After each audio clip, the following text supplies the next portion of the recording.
From CNN London, I'm Monita Rajpal. This is World Report. Those stories coming up, but first, group discussions, breakaway meetings, and strategy sessions. Leaders from across the globe have a busy day ahead as they wrap up a huge two-day summit in Washington. Their chief concern is how to keep nuclear weapons out of the hands of terrorists and rogue states. Iran has been a hot topic. Leading up to the summit, the White House stepped up its campaign for tougher UN sanctions against what the U.S.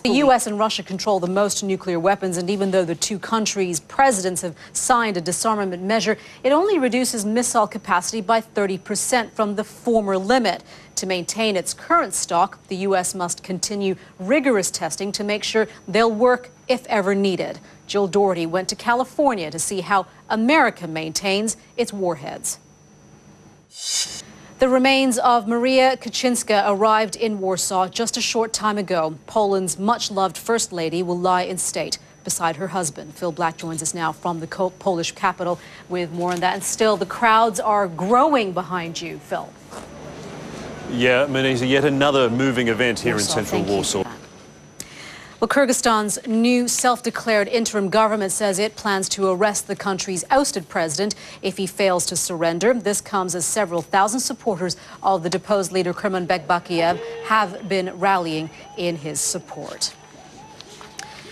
Also coming up now, in other news this hour, the Israeli military says it fired on a group of suspected Palestinian militants Tuesday with tanks and helicopters. Israeli officials say 3 people were injured. Britain's opposition Conservative Party releases its manifesto this Tuesday, a day after the ruling Labour Party unveiled its version. Conservative leader David Cameron will announce his party favours sharper cuts in government spending to reduce the budget deficit and proposes tax breaks for married couples.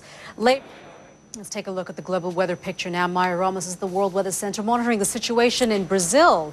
Mara. Yeah, you know, Monita, more than 230 people died over the weekend with monitoring it closely. Back to you. Yeah, trooper. All right, Mari, thank you very much. I'm Monita Rajpal in London. World Sport is next.